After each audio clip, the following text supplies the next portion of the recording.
377 cases. किती? 377 cases एकट्या बीड जिल्ह्यातल्या आरोपींच्या विरोधामध्ये फलटणमध्ये रजिस्टर्ड झाल्यात असा दावा केलाय सुषमा अंधारे यांनी. आणि मी खात्रीपूर्वक तुम्हाला सांगतो की याच्यामध्ये तथ्य असेल.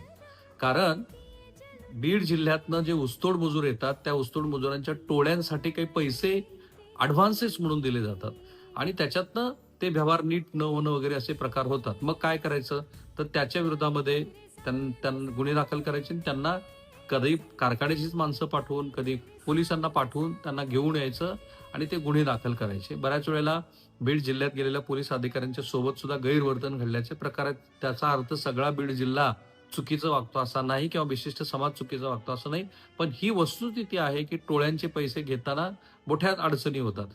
पण तरी सुद्धा 377 गुन्हे एका विशिष्ट काळामध्ये दाखल होणं हा खरा फलटण पॅटर्न आहे. म्हणजे जे